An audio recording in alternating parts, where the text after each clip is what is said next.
Hi, everybody. Thank you for joining us and welcome to Self-Directed IRA Saturday. My name is Zach Wilson. I'm one of the IRA specialists here at Quest Trust Company. So before we get started, got to give you the disclaimer. Everything you're about to see here is for your educational purposes only.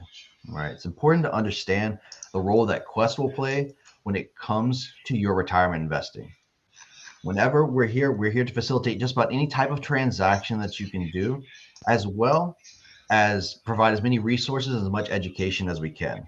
Now, that being said, Quest does not offer any sort of tax, legal, or investment advice, nor do we sponsor any sort, nor do we endorse any specific investment individually. So, who are we? Oh, one second, guys. We got a little bit of background. There we go. All right. So, a little bit about Quest for those of you who don't know us. We are a Quest Trust Company. We're the largest self-directed IRA custodian in the state of Texas. We have roughly 20,000 active investor clients all across the country. We operate in all 50 states, including 7 other countries.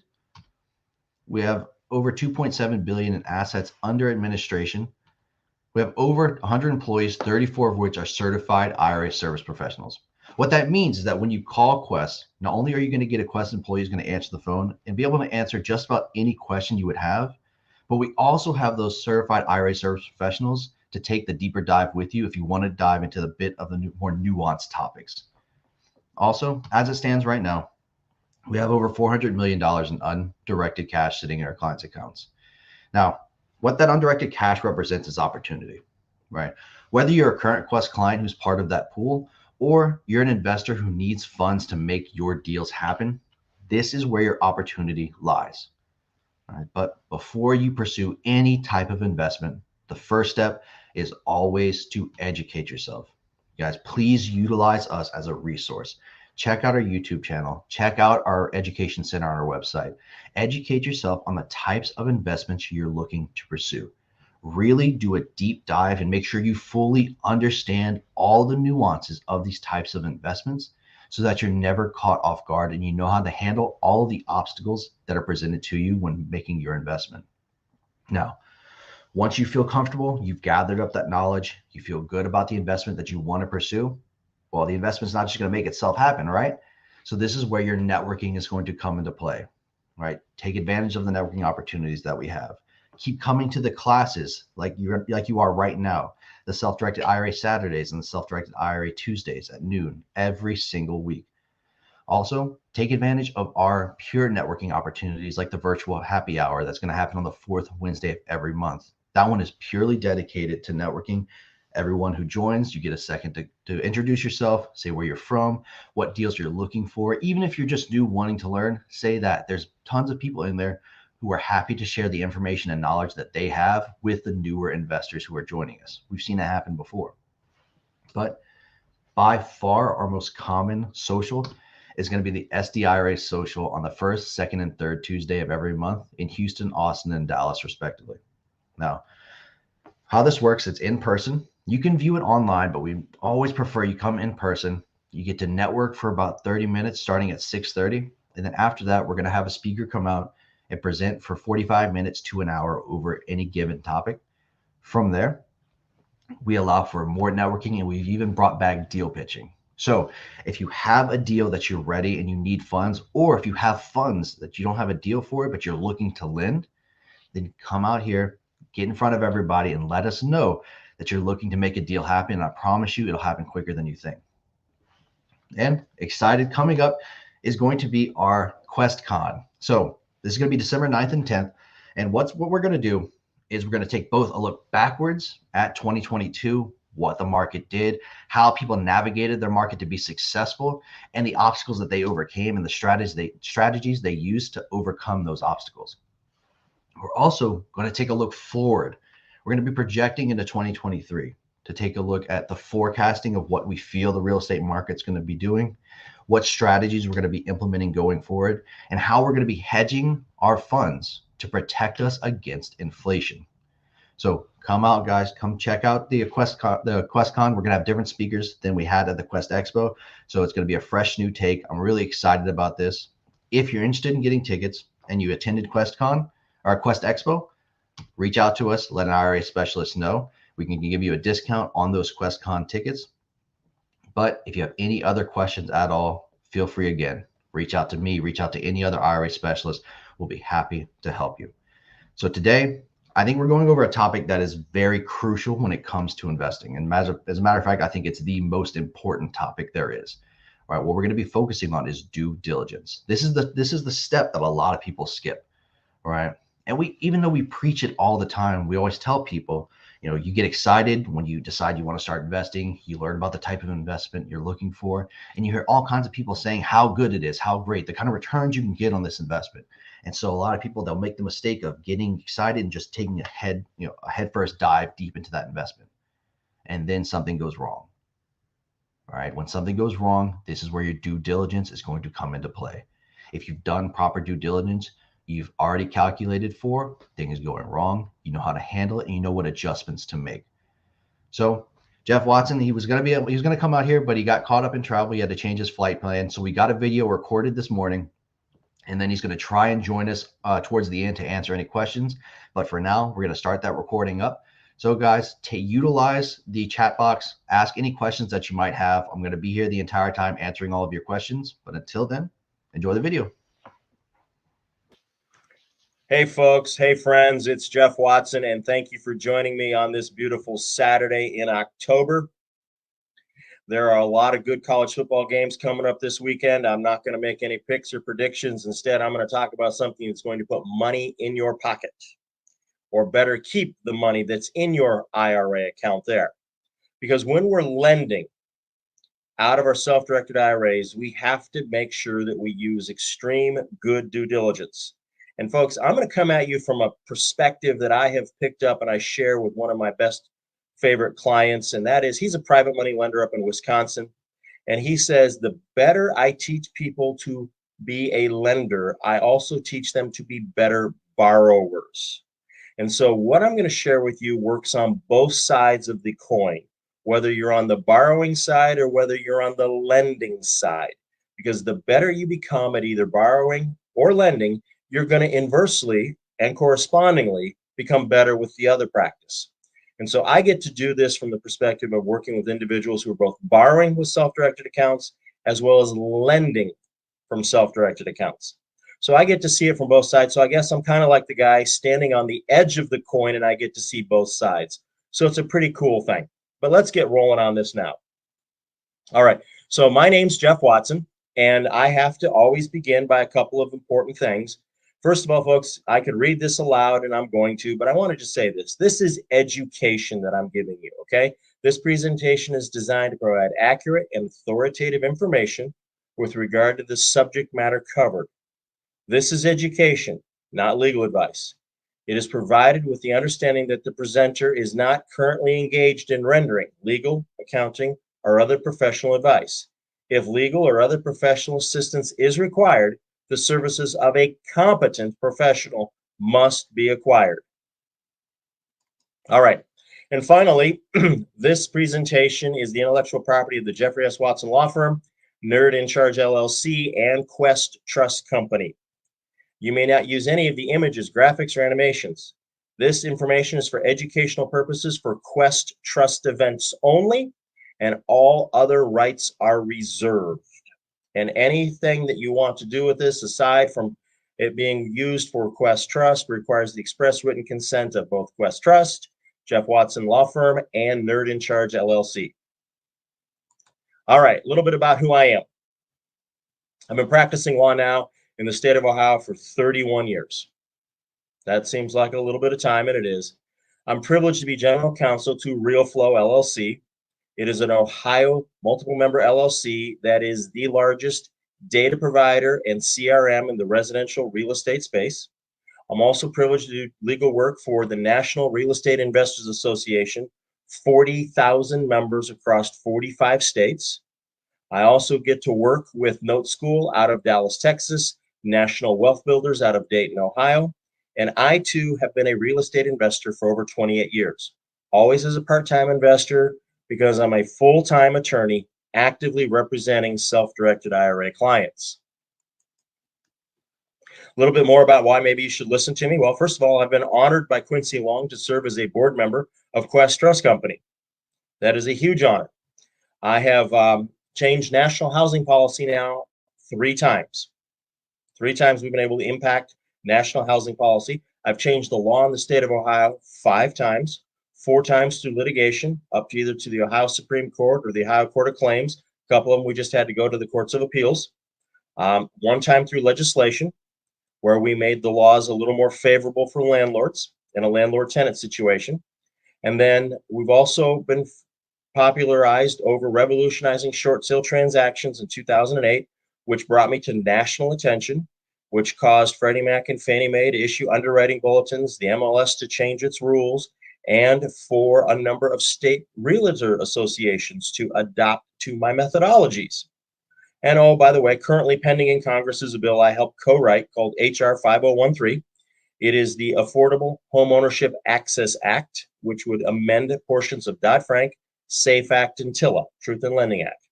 And then I also actively represent clients and their companies that have made the Inc. 500 list, not the Inc. 5000 that we see now out there, but the Inc. 500 of privately held, fastest growing companies. So let's do this. Let's channel a little Brene Brown. She has some very good stuff, and I'm just going to kind of go right along with her and say, only by renewing our relationship with due diligence can we control our investments and lives. So before I plunge headlong into due diligence, I want to just cause you to stop and ponder for a moment. And I want you to write this down. The money you currently have in your self-directed account at Quest Trust, or the money that you currently have in another account that you're going to soon be moving to Quest Trust. How many years of contributions did it take to accumulate that money? How many years of consistently having money taken out of every paycheck going into your 401k? How many years of consistently making HSA, Roth IRA, traditional IRA contributions? How many years? All of those years need to be respected in that you do thorough due diligence so that in a matter of a few minutes, you don't undo years or decades of disciplined savings. Because due diligence is absolutely essential. It is absolutely essential to staying on your path to wealth. You have to stay on the path. If you get off the path, you will get lost, you will get stuck, you will have problems. There's a pattern, there's a methodology, there's a system that you can put in place for doing due diligence when it comes to investing your self-directed IRA in lending, or when you want to position yourself as a trustworthy, reliable borrower from someone else's self-directed account. So let's start with this. I'm going to paraphrase my friend Dykes Boddiford. Dykes Boddiford has said many, many, many times over many, many, many years, the best time to worry about a loan or a deal is before you do it. The best time to worry about a loan out of your IRA, out of your 401k, out of your HSA, the best time to worry about doing a deal with someone else is before you do it. Now, this is going to sound a little foreign, but ladies, you will understand this. Guys, listen to the ladies in your lives. Trust your gut. Don't go with some rash and emotional feeling, but if you get that feeling that something just doesn't feel right, sound right, seem right, if it's just too new, too good, too shiny, too buoyant to be true, all positive with no negatives, and your gut's troubled, listen to your gut.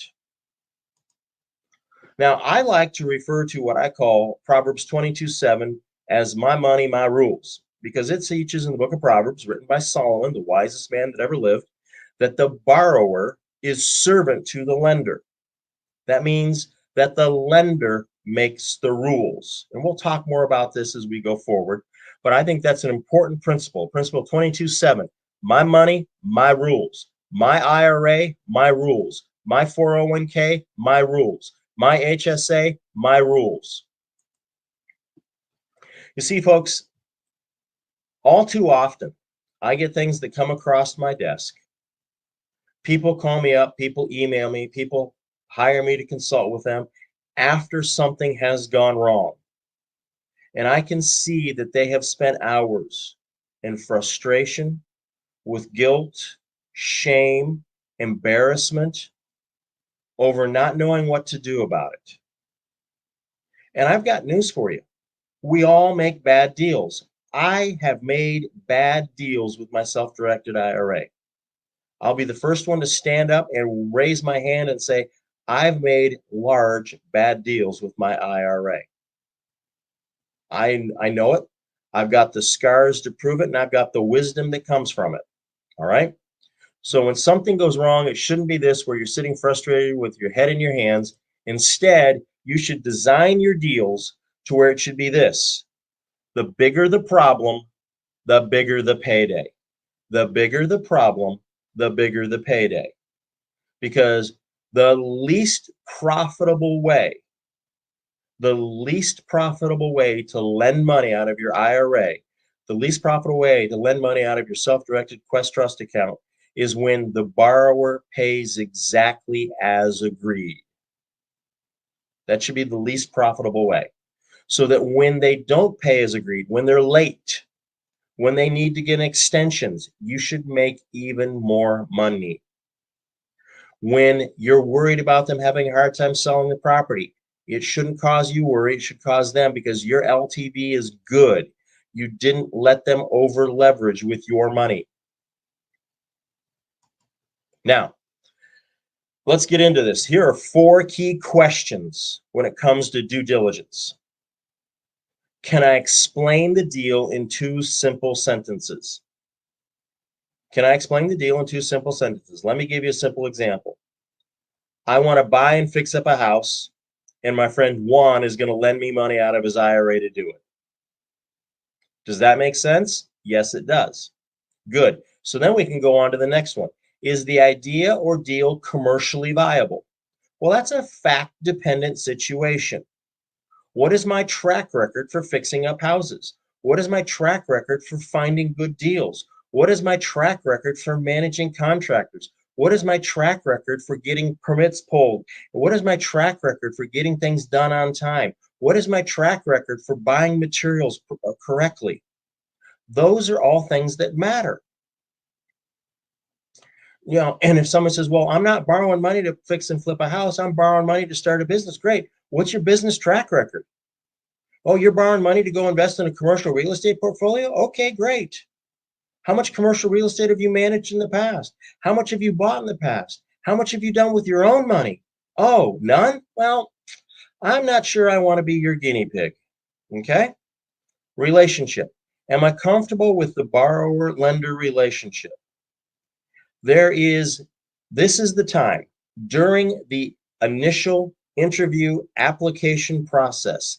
This is the time to determine if you're comfortable with the relationship. Now, lenders, let me just say this clearly, okay?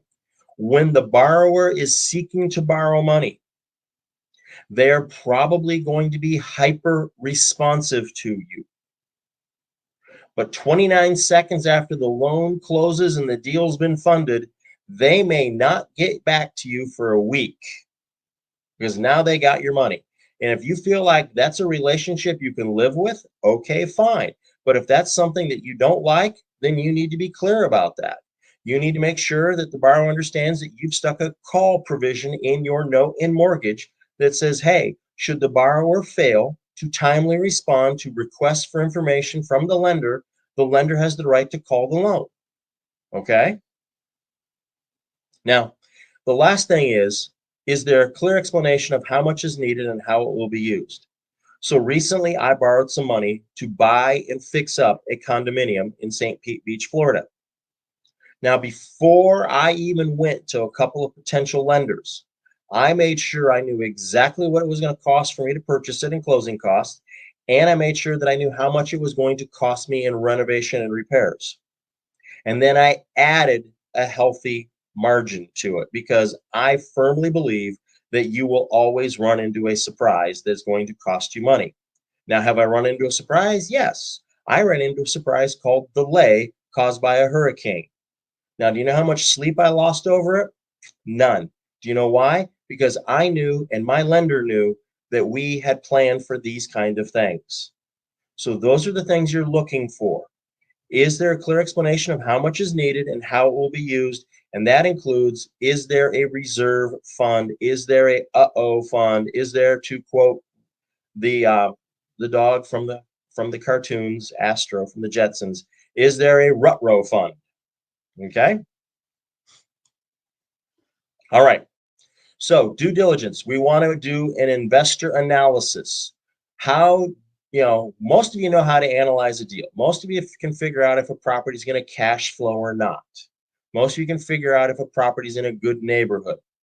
But do you know how to evaluate a potential borrower or lender? Because, folks, I'm going to tell you right now, success is not a happy coincidence. Success does not come after serendipity, okay? It's often determined by initial due diligence, okay? Are you diligent with them? Do you invest the same energy in evaluating a new and managing investor, borrower, lender relationship as you would with a new house deal? Are you willing to ask hard questions? Because, folks, if you're not willing to ask hard questions, if you're not willing to want to know about their character and their integrity and their track record and their background and their experience, then don't be in this business of lending money. Okay? Here are some hard questions that you need to ask.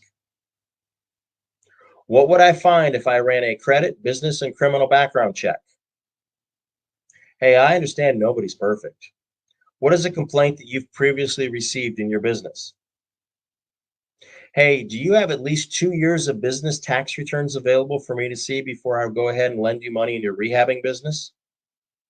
You've been rehabbing houses for 5 years, you say, right? So let me see what your business looks like. Let me see the overall profitability in your rehab business.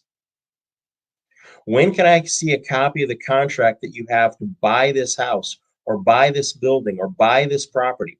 I need to be able to read it carefully. That was one of the first things that my lender asked of me, was show me the purchase and sales agreement. And I went ahead and I showed him not only my purchase and sales agreement, but I showed him all the underlying contractual documents so they could get an idea of what was really happening at all levels of the deal. And now here's a question that I have to ask, and I want you to ask because this is important. Do you control any other entities, and if so, in what states? Because I have seen operators, and I predict that as this market is shifting, we're going to see it again. It's what I call a slim shady refi. I have seen operators say that they've got a great contract on a great house at a great price to go ahead and buy something. And it turns out that they control the selling entity as well. And what they're trying to do is they're making it look like they're buying it rather than a refi. And they're changing entities holding title under the guise of it being a purchase rather than a refi because they think they can get a higher LTV. That's what I call a slim shady refi. I don't like that. That tells me that someone is being fundamentally dishonest. Have I ever seen it happen? Yes. And you know what? One of my clients put money out that way before they asked me about it, and they still haven't seen the money back, and it's been 7 years. It's been 7 years. All right. Let's move on. Here's a question I like to ask. Tell me about your back end. Tell me about your back end office operations. Tell me about your back end administrative services. Tell me about who does your record keeping, your books, who does your accounting, who does your payroll, who does your taxes. What's going on with that? Because the more that you're running and gunning and flipping houses and doing deals and networking and so on, the more paper trail you're creating, and someone's got to be managing it. And if it's not being managed, then stuff is going to fall through the cracks. The cracks are going to get bigger, and suddenly you're going to be in trouble. I have seen it happen time and time again. And so I asked this question now, tell me about your back-end operations. And if you can point to people that are diligent, if you can point to people that have got licenses, if you can point to people that are reputable and I can follow up with them, great. Then I'm impressed. Then we can move forward. Now, we're going to do a little history lesson, okay? Some of you who are on this call with Quest Trust, you may not know who this American hero is. But I remember standing in this huge mosh pit, way before we called them mosh pits, in downtown Cleveland, Ohio, to see this man speak. This man was Ronald Reagan, one of the greatest presidents this country has ever had. And he would often say, trust but verify. And to my hero, Mr. Ronald Reagan, I would say, when it comes to investing and due diligence, instead of trust but verify, it should be verify, verify, then slowly trust. I'm going to say that again. When it comes to investing due diligence, it should be verify, verify, then slowly trust. All right. Time to dig a little deeper. Time to dig a little bit deeper, okay? So we're going to search various Secretary of State's websites for other related or controlled entities. We're going to take the name of our borrower. We're going to take the name of the principal, not the LLC. We're going to take the person involved. And we're going to go to websites like sunbiz.org. We're going to go to a bunch of other state websites, and we're going to run that name. And we're going to see if we find that they have any other related or controlled entities. We're going to Google them. We're going to Google those entities. We're going to see what news articles are there. And I'm going to tell you right now, folks, there is a way for people to pay extra for Google to bury bad news. So you want to use a different search engine. I use DuckDuckGo, and one of my investing colleagues who does a lot of due diligence with me, one of my business partners, she uses Yandex, which is a Russian-based search engine, and it finds stuff that Google would never dream of bringing up. Now, I also like to look for success stories on various forums and social media platforms, okay? Now, listen, I realize we're experiencing the TikTokification of social media. And TikTok is nice for entertainment, but that's all it is. It's entertainment. TikTok is designed to distract you from what you need to get done. But folks, if you're not seeing your borrowers, if they're not putting up stories about their potential failures and their problems on Facebook, LinkedIn, TikTok, Instagram, etc., then they got a problem. Because if they're always just crushing it, if everything's always going fantastic, I got a problem with that, because I don't think they're being completely honest. All right, so let's get in a little bit deeper. What is that particular borrower or lender's reputation?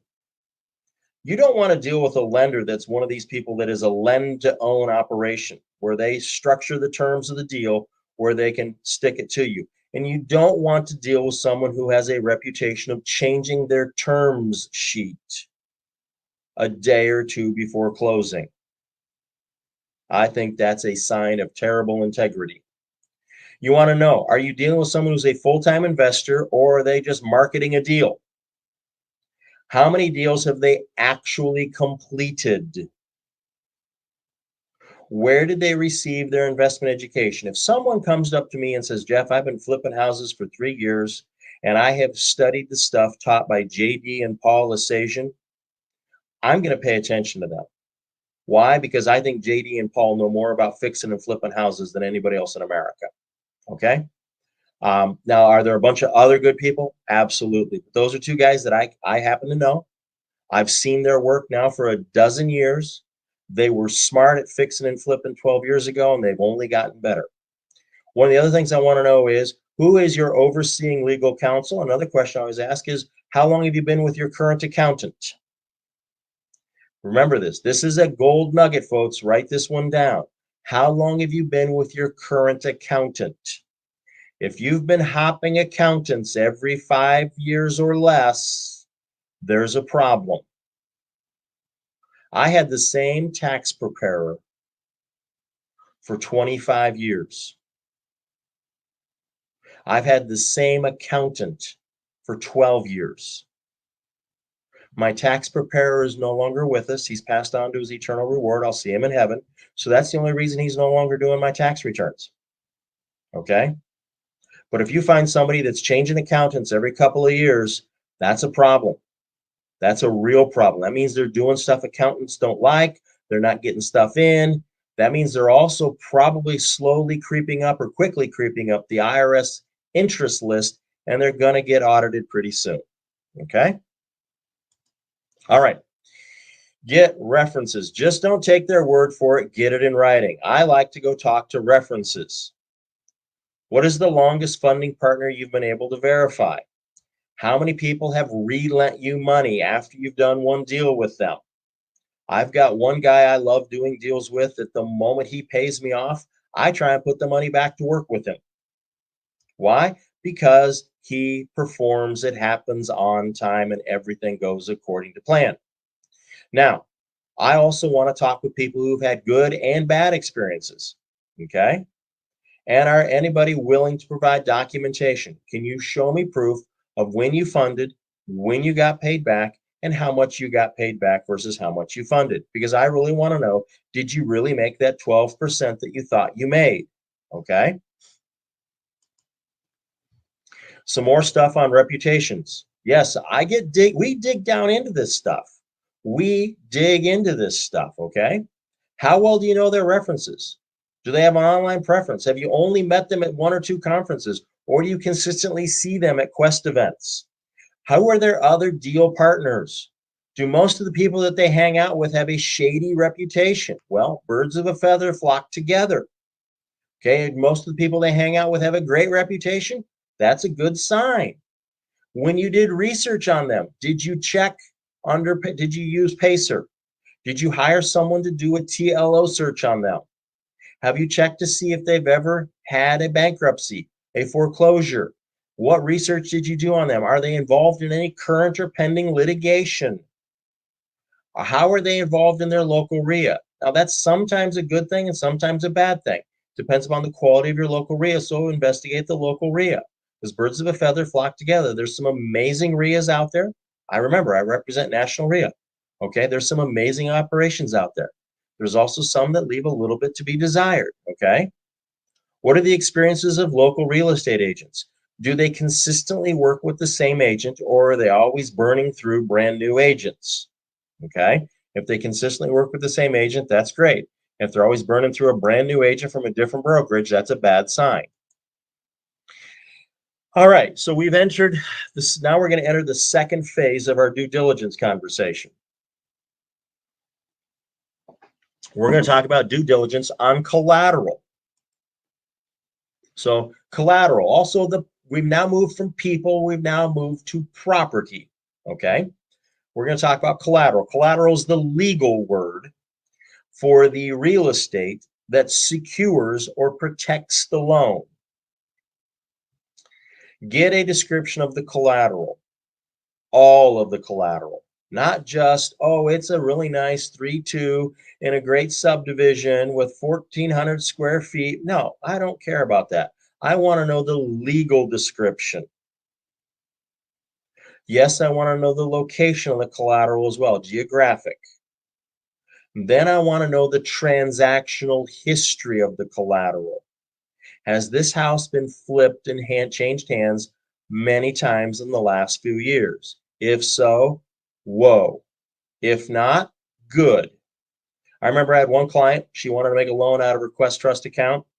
Everything started to look pretty good until we looked at the history of this particular piece of property that she was going to lend against. And I had seen that it had only been flipped 3 times in the last 2 years. And I looked at her and I said, Monica, dear, you're not doing this deal. And she said, why? And I showed her and she goes, oh, you're right. I'm not doing this deal. Okay. Why? Because we could tell there was a problem with that property. We were not going to be the lender holding on to it. Okay. Not going to do it. Now, one of the other things I'm going to tell you, this is another bad experience I've seen someone have, and I want to be careful about this. I do not like buying notes that have just been funded unless I'm getting them at a good discount and I've had a chance to underwrite the deal before the closing and funding. But if you're coming to me from the funding table with a brand new note and you didn't follow my parameters, don't ask me to buy it at par. I'm not doing it. Okay. Now, folks, this is probably the money shot in the slide deck. And this is why I've given you the announcement, and I'm going to say it again. This is the intellectual property of Quest Trust Company. This recording is Quest Trust Company and the product of Jeffrey S. Watson Law Firm. These slides and informational graphics belong to the Jeffrey S. Watson Law Firm and to Nerd in Charge LLC. Do not reuse this in your own presentations. Use this for your own purchasing decisions, though. Do not put this out on social media. Use this in your own due diligence analysis. Here are questions you want to ask about the asset or the collateral. Okay, I could go on this slide alone. I could probably teach for an hour, maybe longer. Not doing that today. I'm leaving the slide up so you guys can get it, take a quick peek at it, get some notes that written down. I like to work in markets where I have more properties that are owner occupied, where the percentage of the demographics is more married couples. I don't care white collar, blue collar, that doesn't matter to me. I want to know what my annual average household income is. I care about that. I care about the number of registered sex offenders within proximity of the collateral. That is the first indication that the neighborhood is going to be changing for the bad. I also want to know about the ratings of the schools. Okay, what are the school ratings? Are the ratings nearly equal regardless of level? That means, are my primary, secondary schools rated the same? Okay, I don't want someone to be putting all their time and effort fluffing up, their high school ratings and letting their elementary schools slide, or vice versa. Don't want that. Okay. And then I always want to know what's going on in the business community. Any major corporate or factory expansions, any new industries coming in, how close are any good schools, colleges, or universities. I'm thinking of a particular market right now, north of Dallas, right off the DNT. It's just north of Frisco, Texas, where it is hot, hot, hot. In fact, I just refer to it as the Friscoplex because it's going to continue to rapidly grow because it's got major expansions. New industries are coming in. The PGA is coming in. North Texas State's building a new campus there.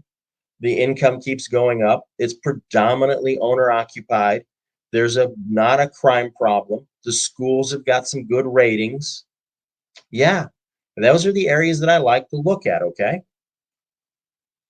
Now, here's what we're going to move on to. Then we're going to do the analysis. I will need the property address. I want the legal description, including the parcel number. I want to know about the payment history. I want to know servicer ownership. I want to know these things if I'm buying a note in the deal. Okay.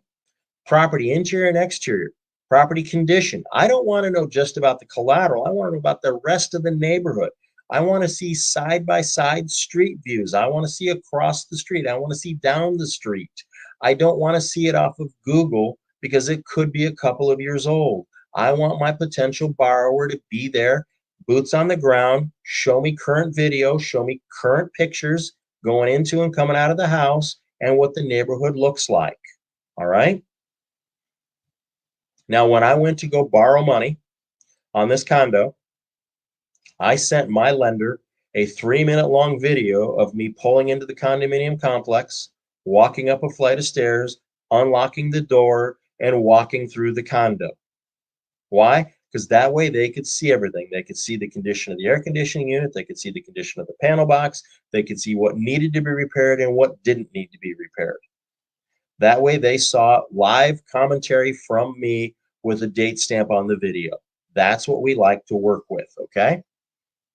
Now, let me move on. I'm just going to ask this question. I'm going to do this pattern interrupt time here. Folks, are you looking for a long-term funding relationship or are you looking for a one-night funding partner? I'm looking for people that I can repeatedly do business with. I'm looking for the Rons and the Jeffs of this world. These are guys that I consistently do business with. These are men that I like doing business with over and over and over again. And I like doing business over and over again with some of my other people, with Stephanie and Larry And some of my other clients, I like doing business over and over with them. Okay. Because it cuts down the hassle. I vetted them. Now I just have to pay attention to what's going on in their life and I'm good. Now, here's some questions that we really want to know. We need to make sure that your money is going to be properly secured when you invest. So if you're lending, do you personally know that market? If you don't, how will you evaluate the collateral values? Here's an important thing. Does the person seeking to borrow the money from you have the legal right to buy the property? If they do, well, then they should be able to secure your interest at closing. Who will be the owner of record at the closing? That needs to be who your borrower is. You need to make sure that you're lending to the entity that is taking title. You're lending to the trustee of the trust that is taking title. You're lending to the LLC that is taking title. You're lending to the person on title. You're lending to that person, not somebody else. And then I suggest that you use a third-party servicer to track and verify the payments. And if you're not going to do that, then I implore you, I beg of you, at the time that you're preparing your direction of investment forms to Quest Trust, you also prepare an amortization schedule. And so that you know when the first payment is due, how much will be principal, how much will be interest. And you can tick it off, check it off as every payment comes across. Okay? It's important to do that. It's very important to do that. Because if you're not tracking it, I mean, this is one of the easiest, first, stupidest mistakes I made. I made a mistake thinking, oh, I can just lend this money out and the payments will go right back to the custodian and the custodian will let me know what's going on. No, that's not their job. See, I didn't realize that the self and self-directed meant that I had to do the work. Okay. I had to be the one doing the tracking. I didn't realize that. I had to learn it the hard way. I told you I've made mistakes, folks. All right. Let's get down to some other technical things. Okay. I always want to see an O&E or a lender's policy. I want to see the O&E first, sometimes referred to as a current owner lien search, or a lender's policy, and then I require a lender's policy. Absolutely require a lender's policy. I want my Quest Trust account to be the named insured on a lender's policy. I also want my Quest Trust account to be a named loss payee on the hazard insurance policy, on the binder, on the deck page that's generated before closing. Now, if for some reason you have a defaulted loan out there, you need to make sure that you get forced place insurance in there and that the lender, i.e. your Quest Trust account, is listed as the loss payee on the forced placed insurance. So this is a slide about investing with insurance. Okay. We want to make sure that we get an insurance policy ensuring that our lien is recorded in the correct position and the lien has been given to us by the owner of record. Okay. I'd like to take a peek at the current owner lien or the O&E before closing to see if there's going to be a problem with the closing. Okay. Do we suddenly have some tax liens that popped up? Do we suddenly have something else that we didn't know about popping up? Okay. So we always like to know these things. But we've got a title insurance policy, we get a hazard insurance policy, and we will be prepared to put in forced place insurance if the hazard policy lapses for some reason. So folks, I'm just telling you, a goal without a plan is just a wish. You have to have a plan not only to how to make your loans, but how to protect your loans. All right. So now let me get to another thing, the funding portion. Okay. This follows under the collateral still because we're talking about funding. Never, never, never write a check directly to the offerer or the borrower. Always have your funds, always instruct Quest Trust to directly wire or send the check to the attorney or title company doing the closing, along with your written closing instructions. This is one document, closing instructions, that to me separates the winners from the amateurs. When I'm buying a property, when I'm doing a deal where I'm acquiring something subject to, when I'm lending money, when a client of mine is lending money, when we're putting a deal together and it's going to a real estate closing, you better believe I've got closing instructions. If I'm a buyer, I've got closing instructions. If I'm a lender, I've got closing instructions. Why? Because I want to make sure that the right documents are executed at the right time in the right manner by the right people, and I'm going to hold the title company responsible for doing that. Now, I'm saying it again because it's so important. I want you to get title insurance. If you're lending, you get a lender's policy. If you're buying because you're borrowing, you get a title policy. Get a title policy. And I always recommend a closing protection letter be obtained as well. Closing protection letters, or CPLs as we call them in the industry, protect people who are putting money into the deal from someone at the title company stealing your money before the closing. Okay, so we get the CPLs. We cover ourselves from the beginning. Now, I always make the borrower pay for the CPL. I always make the borrower pay for all of the costs. I, as the borrower, pay for all of the insurance costs at the closing. My lender doesn't pay for anything. I, as a lender, require my borrower to pay all of these things. Otherwise, it eats into my profits. I make my borrower pay for any doc preps, any wire fees, anything else. All of those costs go over to the borrower. However, the borrower splits that up with the seller, I don't care, but I'm not paying anything if I'm the lender. If I'm representing the lender, we're not paying anything. If I'm representing the borrower, I'm telling my client, be prepared. You're going to have to pay this stuff. All right, let's talk about due diligence on closing and documents. Okay. Remember, I talked about this at the beginning. 22:7, Proverbs 22:7. The borrower is servant to the lender. It's my money, my rules. My money, my rules. Okay. So I'm going to tell you that you, as a lender, and you, as a borrower, should read and understand every document in the deal. You should read and understand every document in the deal. Now, that means you're going to have to sit down and do some reading. I'm sorry, but we're putting hundreds of thousands of dollars at issue. You better believe I'm going to read the stuff. Okay.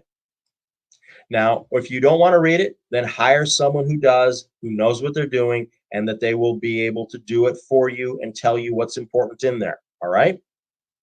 Now, this is one of my hobby horses. Some friends and I kind of disagree on this, but I don't care.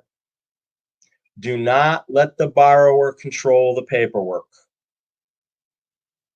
Yes, they can prepare it, but I'm going to review it. I'm going to edit it. It's going to have my seal of approval on it before it goes to closing, because I'm going to make sure that my interests and my lenders and my clients' interests are protected. Okay. When I represent a lender, it's my paperwork that goes to the deal. When I represent a borrower, we review the paperwork. We try and push back a little bit. When I've got a client that is funding a deal and the borrower's prepared the paperwork, I make sure I review it and I'll make edits on it to change it to what better protects my people. Okay. Do not let the borrower control the paperwork, because you'd be amazed to see some of the borrower paperwork out there that all of a sudden there's no late fees. There's no penalty for missing payments. There's no default interest rate. There's no call provision. There's an automatic extension provision. All of these things in there. It's shocking what they'll stick in there if you don't read it. All right. So, folks, I've covered a lot of material. The fantastic news about this is Quest Trust makes replays of this available. Quest Trust makes replays of this available. And if you're interested in knowing more about what I do and who I am, please go to my blog, watsoninvested.com, and check it out. My blog, watsoninvested.com. Go ahead, check it out. Now, we're about 42 minutes, 43 minutes into this presentation. And so they gave me a whole hour. So we've left some time for questions. And so we'll be available to take some questions at this time. Now, I'll probably be doing the questions, and I'm going to need you to be clear when you speak the questions, okay? So I'm going to need you to unmute yourself and ask the question, and I'll try and hear it as best I can, and we'll go from there. So, with all of that being said, let's get into the questions.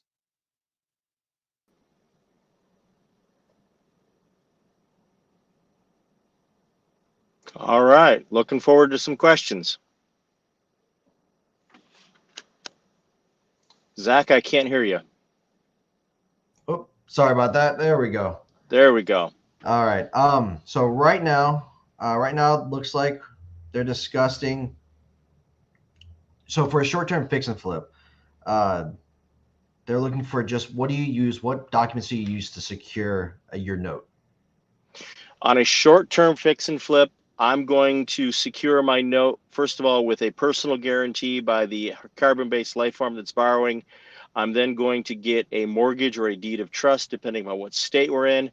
I'm going to want an assignment of rents. I'm going to want an assignment of mortgage, and I'm going to want an assignment of plans, drawings, and documents.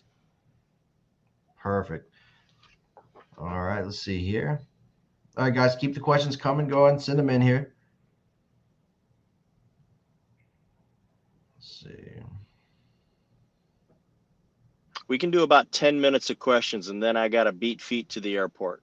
All right, sounds good. Looks like Suzanne Parker threw a question in here asking what was the other search engines besides DuckDuckGo? Yandex. Yandex. Don't ask me how to spell it because I don't remember, but it is a Soviet or Russian-based search engine that crawls around in the parts of the webs that Google doesn't want to go to or doesn't want you to see. But Perfect. Yandex. All right, good deal. We went and threw it in the chat. Yandex is my best guess. Yeah, we went and threw that in the chat. Let's see. All right, so Pickle Property Solutions LLC asking, when lending in a deed of trust state, who is the trustee in the deal? Okay, say that again, Zach, because for some reason my internet connection bobbled on me. That's all right. So it was asking, when lending in a deed of trust state, who is the trustee in the deal? Someone that you would pick. I would tell you to pick the attorney or the accountant that you work with in that state and make sure your deed of trust allows you to change trustees in the event that you need to foreclose so that you can change trustees over to a foreclosure law firm. Good question. I like that. That's someone's thinking ahead. There we go. Yeah. All right, guys, keep the questions coming. Looks like here. Let's see if we go back, see if there's anything we missed.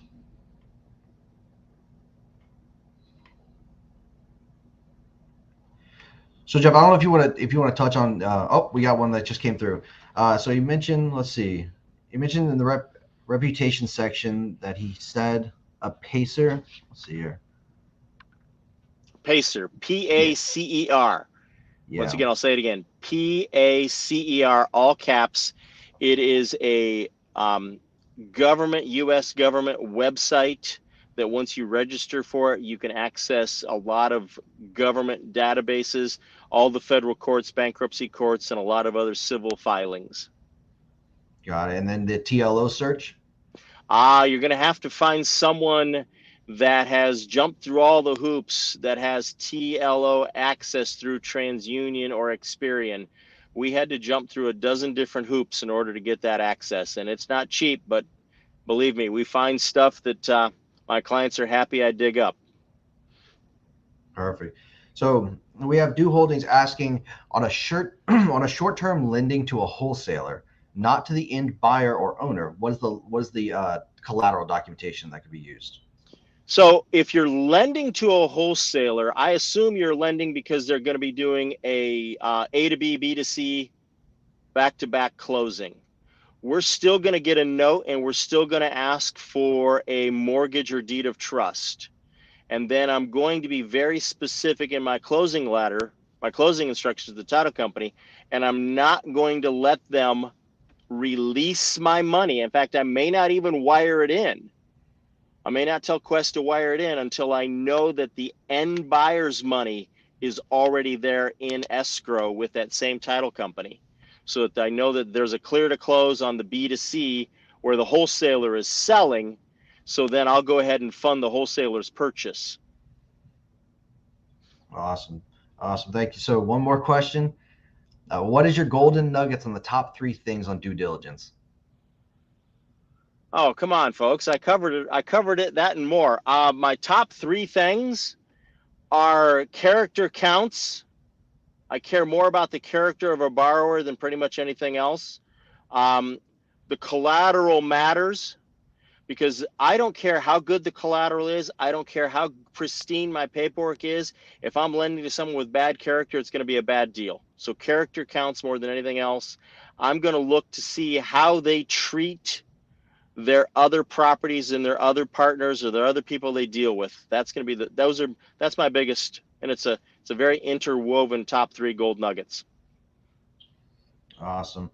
And then looks like we have someone else asking, let's see, investing with AC Ramos Prosperity Group in Houston, Texas. Just anyone, well, they're looking for a reference. For that, you're going to have to probably look and see, do some search, do some due diligence on them, on that group. I'm not sure if anybody here has done any deal specifically with them. Jeff, do you know Prosperity Group in Houston? There's no way I know them. Yeah.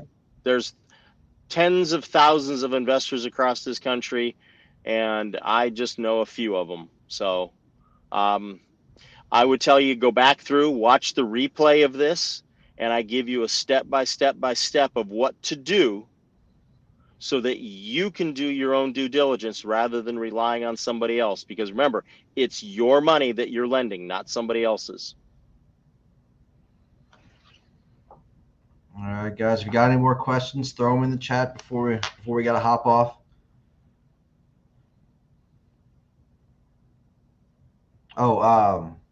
So they're asking what the Russian search website that your friend uses. That was Yandex, right? That was Yandex. Yandex. Yeah, my business partner, one of my business partners. She is the queen of due diligence. She will tell you exactly the color and makeup of the dirt underneath your fingernails by the time she's done.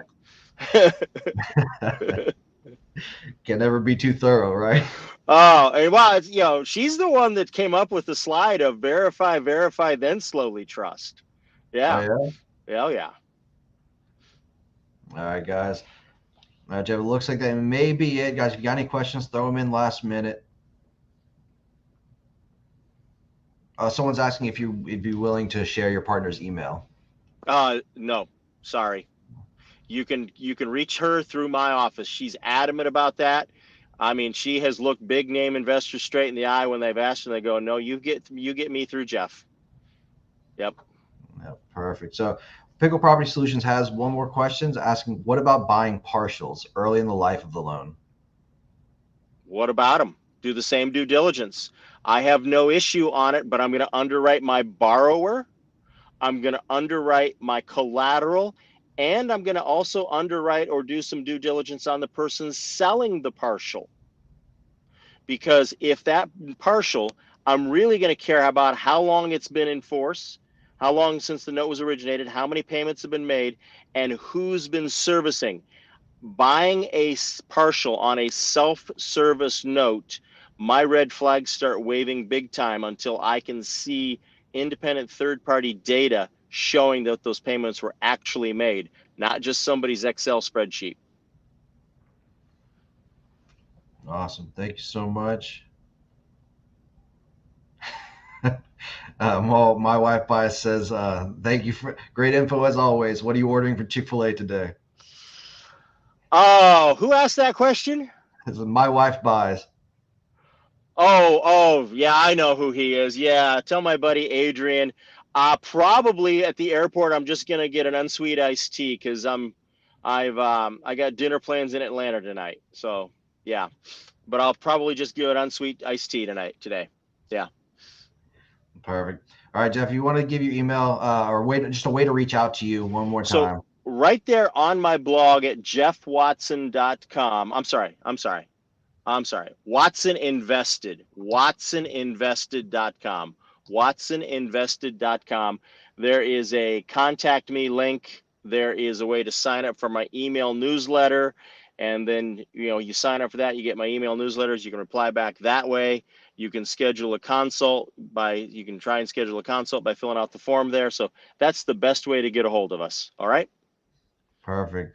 All right, Jeff. Well, we won't keep you too much longer. Make sure you make your flight. Thank you so much for coming out and answering questions for us and doing that recording for us. Oh, my pleasure. My pleasure. And folks, if anybody's wondering, I did the recording this morning and the questions are being taken live. So this is not a canned operation. This is live. All right, folks. Peace. All right. Thank you. You guys have a good weekend.